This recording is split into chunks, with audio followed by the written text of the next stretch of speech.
Buying breeding rabbits without checking their genitals and claws is the fastest way to bankrupt a farm. Many farmers only look at the weight and the external fur when buying breeding rabbits. This is a dangerous mistake, because hidden defects in these two body parts will completely destroy the reproductive capacity of the rabbit herd. This video will provide you with deep knowledge about anatomy, and a detailed clinical inspection process, to help you choose the most perfect breeding rabbits. Anatomical analysis and reproductive mechanism of male rabbits. The genitals of breeding rabbits directly determine the reproductive performance and the revenue of the farm. For male rabbits, you must carefully check their two testicles.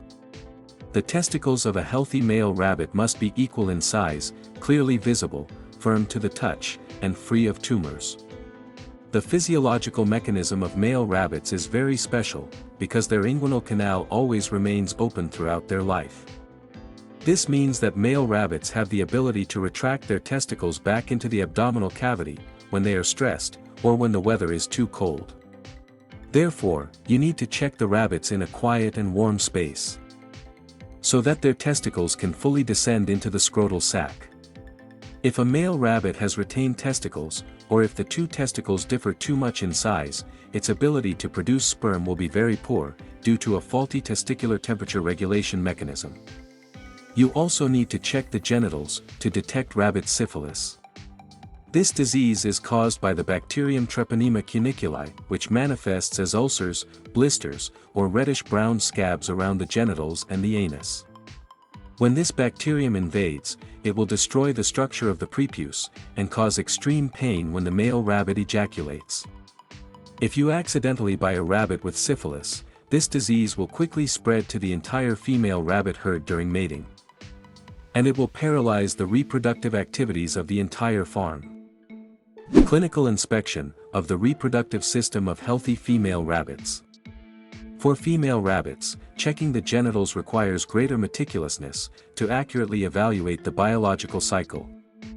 The external reproductive system of a female rabbit, which is also called the vulva, must be light pink in its normal state. When the female rabbit enters the estrus stage and is ready for mating, the vulva will turn dark red, become slightly swollen, and have high moisture. You must absolutely not choose female rabbits that have deformed genitals, such as a narrow vulva, a misaligned structure, or a thick yellow pus discharge. These are clinical signs of uterine inflammation, or urinary tract infection caused by Pastorella bacteria.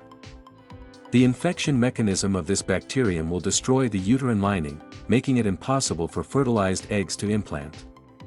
Female rabbits with genital infections are usually permanently infertile, or if they do reproduce, they will transmit the bacteria directly to the baby rabbits during the birthing process, causing septicemia, and resulting in a mortality rate of up to 100% in newborn rabbits. Mechanism of claw deformation, and its negative impact on the skeletal system. The claws of rabbits are not only defensive weapons, but they also directly affect the skeletal system, and mating behavior. A set of claws that is too long or deformed, will change the entire contact angle of the foot with the floor. In their natural state, rabbits are animals that stand on their toe pads, to distribute their body weight evenly. When the claws are too long, the rabbits are forced to shift their center of gravity to the back of the foot, to avoid pain.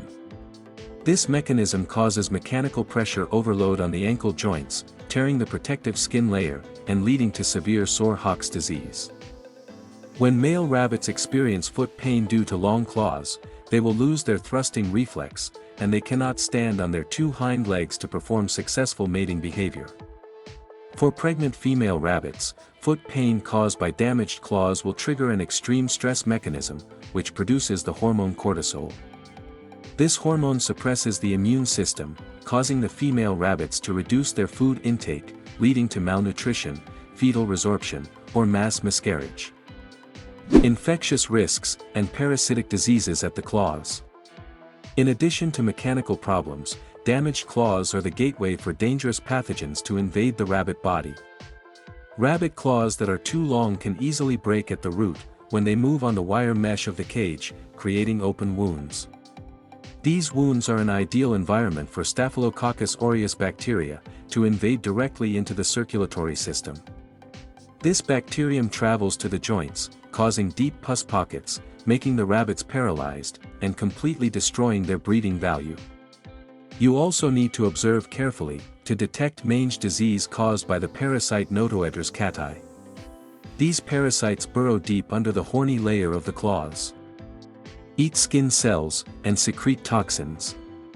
This mechanism causes the base of the claw to become rough, abnormally thickened, and accumulate many gray-white crusty scales that flake off. Rabbits with claw mange will constantly scratch their ears and face, thereby spreading the parasites to other body parts, leaving the rabbits exhausted, and rapidly reducing their reproductive lifespan. International Standard Field Inspection Process, in 4 steps.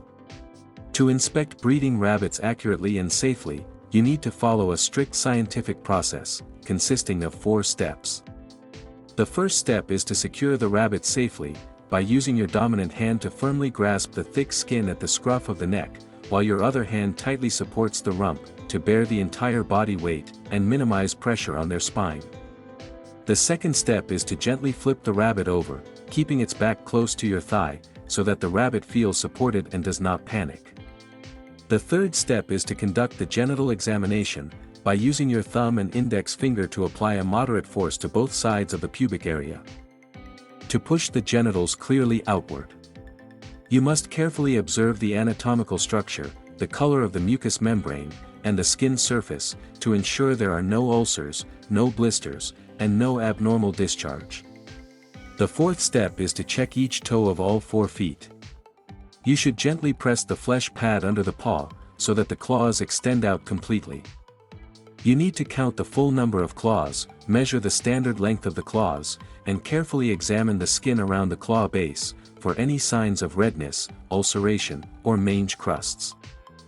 Economic value, and biosecurity for the farm. After applying this clinical inspection process correctly, you will receive 3 major values for your farm. The first value is the optimization of the initial investment cost, because you will completely eliminate individuals that are infertile, or have poor reproductive potential, right from the start. The second value is the establishment of a solid biosecurity barrier for the farm, by completely preventing dangerous infectious disease sources, such as syphilis and mange, from spreading from the outside into your existing healthy rabbit herd. The third value is the improvement of outstanding reproductive productivity, helping male rabbits maintain a high mating density with maximum conception rates, while helping female rabbits carry pregnancy safely, and raise newborn litters with perfect resistance. Checking carefully before spending money to buy, is the scientific key to building a sustainable, and highly profitable rabbit farming model. Choosing high-quality breeding rabbits always requires meticulousness, patience, and a solid foundation of scientific knowledge from the farmer. The genitals and the claws are only the first 2 clinical factors, in the strict checklist system that you need to perform before deciding to repopulate your farm. On the rabbit body, there are still many other organs, such as the incisor system, the eye mucosa, and the ear structure, which can reveal big secrets about systemic health status, as well as their genetic potential. We will analyze those deep technical factors together, in the next field documents.